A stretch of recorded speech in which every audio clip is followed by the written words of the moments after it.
استفزاز من طرفهم.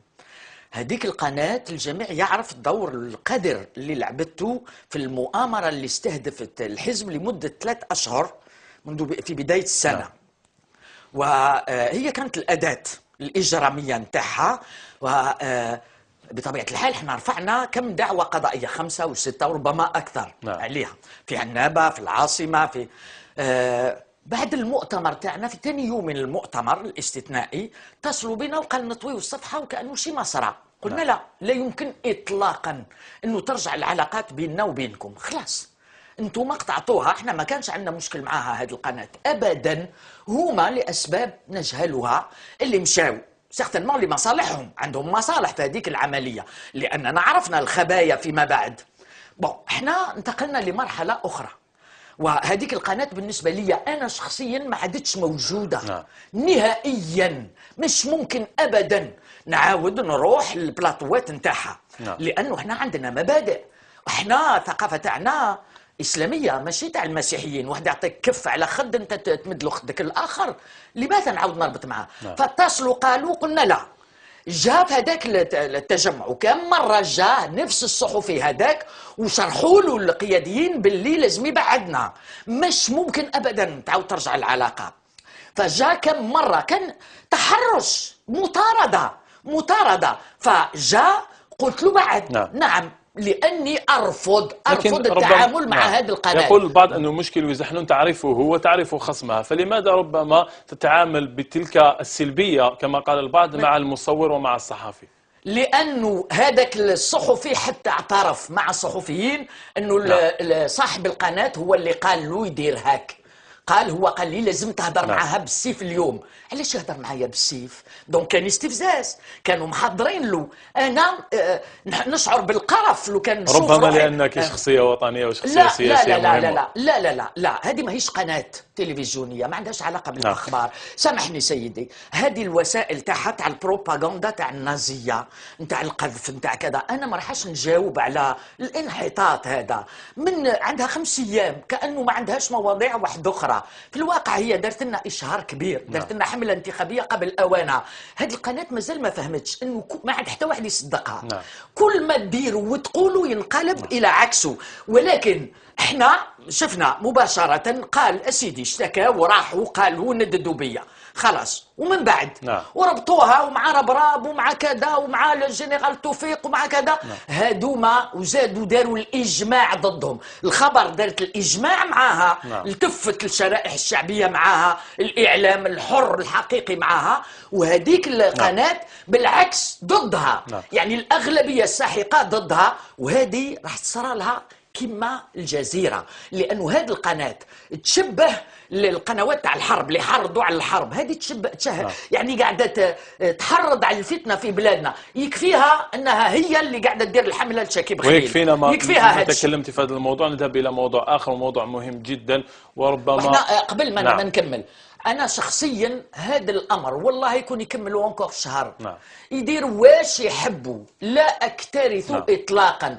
بالأساس هذه القناة ما عنديش، وهذيك الجريدة ما نقراهاش، وما يقدروش أبدا يقيسوني، لأنه الحزب راهو خرج أقوى من أي وقت مضى. وهما داروا حملة ضدنا المرة الأولى، ولكن كل ما يتهجموا علينا يزيد الالتفاف الشعبي وتزيد الانخراطات الحزب، والمناضلين تزيد العزيمة نتاعهم. فالمناضلين ما همش مكترثين نهائيا. كما قلت لك أنه ربما موضوع مهم أحدث جدلا ولغطا إعلاميا كبيرا، هي العلاقات الجزائرية الفرنسية.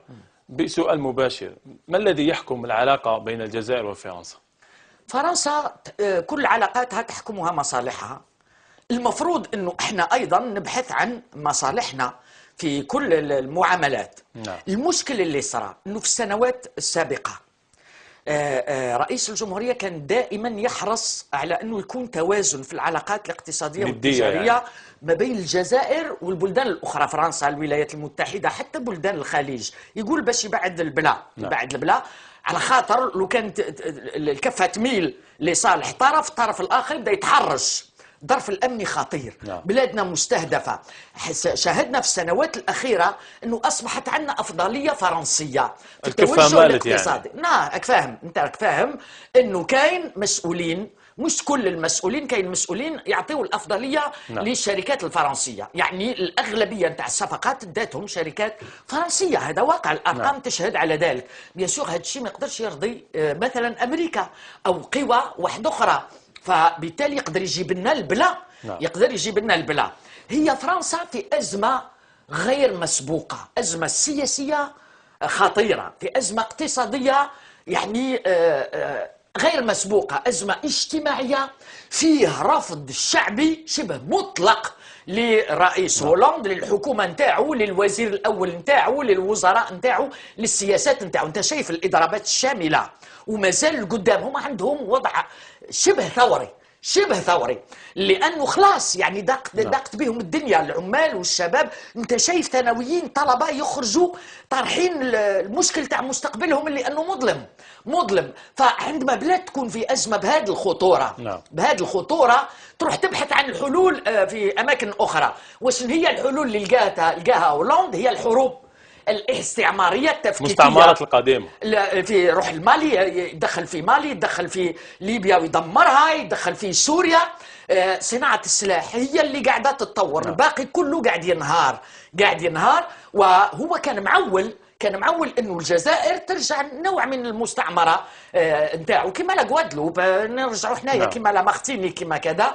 يعني نساو انه كان فيه ثوره تحريريه، نساو انه احنا مش ممكن اطلاقا عمق الثوره التحريريه يجعلنا نختلف عن السنغال، عن البلدان المجاوره اللي كانت مجرد يعني حمايه تحت الوصايه، بروتيكتورا. احنا كان احتلال استيطاني، واحنا كانت ابادات جماعيه، وبالتالي مش ممكن ابدا. فاحنا يعني كحزب، يعني احنا عندنا 6 ملايين جزائري او من اصول جزائريه اللي هما في فرنسا، وهذه بلاد قريبه منا بغض النظر عن التاريخ اللي ما ننساوش. بحديثك عن التاريخ، 8 ماي هي ربما ذكرى المجازر وذكرى الاباده التي قام بها الاستدمار الفرنسي للشعب الجزائري. يخرج هولاند بتصريح مستفز، وبعده يتليه ربما ساركوزي بتصريح ايضا مستفز، وقد سبقهم إليها فالس بالصورة ربما المسيئة لرئيس الجمهورية، ثم السفير الفرنسي الذي ربما يدعو إلى الانفصال وإلى خلق ربما